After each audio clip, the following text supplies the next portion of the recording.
Hello दोस्तों, स्वागत है आपका मेरे YouTube channel study and tech पर। दोस्तों आज के वीडियो में हम लोग क्लास 12 का चैप्टर नंबर 5 जिसका एक्सरसाइज हम लोग 5.1 का क्वेश्चन नंबर 10 को सोल्व करेंगे। क्वेश्चन नंबर 10 से पहले हमने क्वेश्चन नंबर 9 तक सोल्व कर दिया था। तो चलिए क्वेश्चन नंबर 10 में क्या दिया गया है यहाँ पर देख सकते हैं। माना कि a बराबर दिया गया है aij और इसका एक अवयव दिया गया है। यहाँ पर देख सकते हैं a 3 गुना 3 का एक अवयव दिया गया है।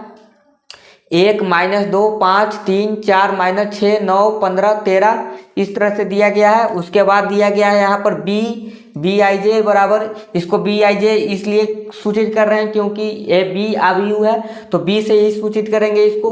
तो इसमें दिया गया है 3×4 का एक अवयव दिया गया है। तो यहाँ देख सकते हैं 2 5 19 -7 35 -2 5/2 12 √3 1 -5 17 इस तरह से दिया गया है। तो इसमें कुछ सवाल दिए गए हैं, इसका सवाल का जवाब देना है आपको।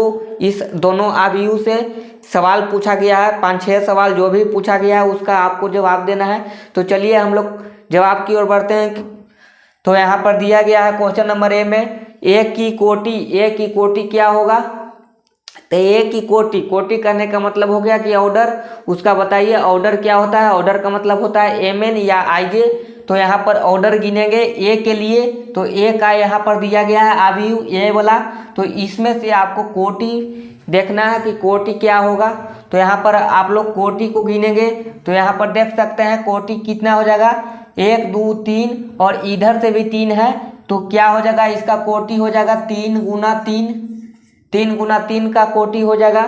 तो यहाँ पर हो जाएगा 3 गुना 3, इसको इस तरह से लिख देंगे। उसके बाद दूसरा क्वेश्चन में पूछ रहा है A23, तो बताना है आपको A23 का मान बताना है।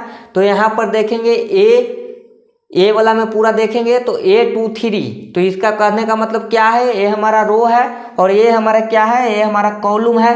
तो दूसरा रो और तीसरा कॉलम, तो दूसरा रो हमारा ये हुआ, देख सकते हैं ये हमारा क्या हुआ R2 हुआ और ये हमारा R1 हुआ और ये हमारा R3 हुआ। ये हमारा कॉलम 1 हुआ, ये हमारा कॉलम 2 हुआ, ये हमारा कॉलम 3 हुआ।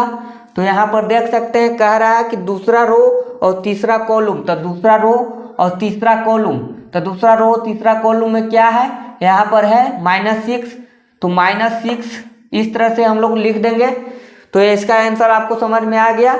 चलिए क्वेश्चन नंबर 3 की ओर बढ़ते हैं। क्वेश्चन नंबर 3 में दिया गया है A31, तो इसमें रो हमारा होना चाहिए 3 और कॉलम हमारा 1 होना चाहिए। तो रो 3 चलेंगे और कॉलम 1 में चलेंगे। तो कॉलम 1 ये है हमारा, तो कॉलम 1 में यहाँ देख सकते हैं 9 है, तो हमारा हो जाएगा यहाँ पर 9 यानी 9 हो जाएगा। चलिए क्वेश्चन नंबर 4 में चलते हैं। 4 में दिया गया है बी की कोटि यानी बी का ऑर्डर बताना है। अब क्वेश्चन नंबर 1 में पूछा था ए की कोटि, लेकिन इसमें पूछ रहा है बी की कोटि। तो चलिए बी की कोटि में देख लेंगे। बी की कोटि में गिनेंगे, इधर से 1 2 3 4 और इधर से कितना है 1 2 3 यानी 4 × 3। तो यहाँ पर देख सकते हैं पहले रो को लिखा जाता है। तो रो कितना है इसमें, तो रो इधर है 1 2 3 यानी रो 1 रो 2 रो 3।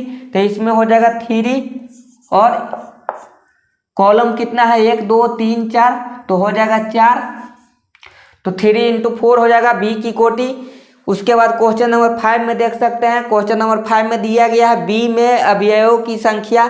तो बी में अवयव की संख्या कितना है, इसको पूरा को गिन देंगे और नहीं तो आप कोटि को गुना कर देंगे तो वही आपका आंसर हो जाएगा। तो कोटि हमारा कितना है 3 × 4, तो हो जाएगा 12। इसको क्या करेंगे 4 12, इसको हम लोग क्या करेंगे, इसको चाहे तो पूरा को गिन देंगे या तो हम इसको गुना कर लेंगे कोटि को। तो कोटि हमारा 3 × 4 है, तो इसको गुना करेंगे तो 4 12। तो इसका आंसर हो जाएगा, क्वेश्चन नंबर 5 का आंसर हो जाएगा यहाँ पर बी में अवयवों की संख्या 12 है। चलिए उसके बाद हम लोग क्वेश्चन नंबर 6 की ओर बढ़ते हैं। क्वेश्चन नंबर 6 में 5 क्वेश्चन दिया गया है। तो यहाँ पर पूछ रहा है कि B13, तो B13, तो इसमें हम लोग चेक करेंगे, इसमें हम लोग क्या करेंगे चेक करेंगे B13। तो यहाँ पर रो 1 है और कॉलम 3 है। तो रो 1 तो आपको समझ में आ गया है कि इधर वाला आपका रो 1 होता है। तो यहाँ पर आप क्या करेंगे, इसको थोड़ा सा हम लिख देते हैं यहाँ पर।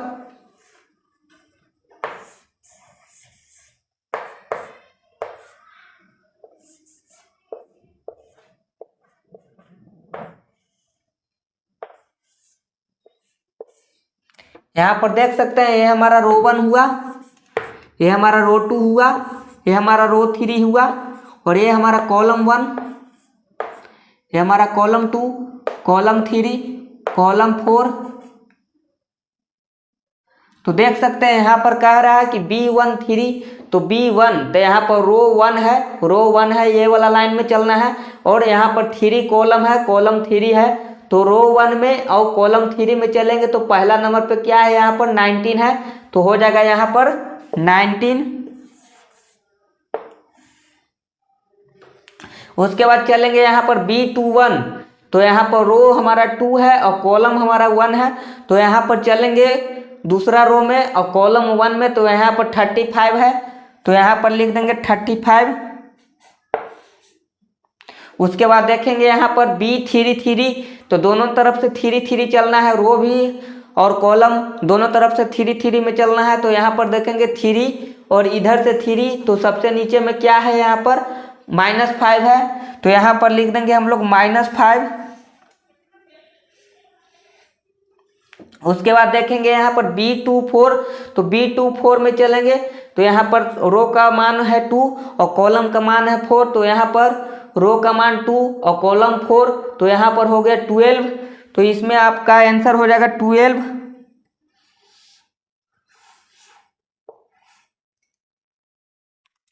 उसके बाद हम लोग चलेंगे क्वेश्चन नंबर यहाँ पर B23 में, तो B23 तो यहाँ पर रो का मान 2 है, कॉलम का मान 3 है, तो यहाँ पर रो का मान 2 और कॉलम का मान 3, तो यहाँ पर 5/2 है, तो इसका आंसर हो जाएगा 5/2। तो चलिए यहाँ पर देख सकते हैं क्वेश्चन नंबर 10 आपका पूरा सोल्व हो चुका है। क्वेश्चन नंबर 1 में क्या पूछ रहा था, ए की कोटि, तो 3 × 3 हो गया, यहाँ पर गिन लिए थे सभी को, या तो हम डायरेक्ट लिख देंगे रो 1, रो 2, रो 3, इसको गिनेंगे और इधर से गिनेंगे तो 3 × 3 का हो गया, तो ये हमारा 3 हो गया। उसके बाद A23 पूछ रहा था, ये हमारा -6 हो गया। उसके बाद A31 पूछा तो ये हमारा 9 हो गया। उसके बाद B की कोटि, तो इसको भी गिन लिए, यहाँ पर कॉलम का संख्या और रो की संख्या क्या है 3 × 4 का है, तो 3 × 4 लिख दिए। उसके बाद B में अवयवों की संख्या, तो यहाँ पर B में टोटल संख्या कितना है 4 × 3 = 12, इसको गिन लेंगे या तो गुना कर देंगे।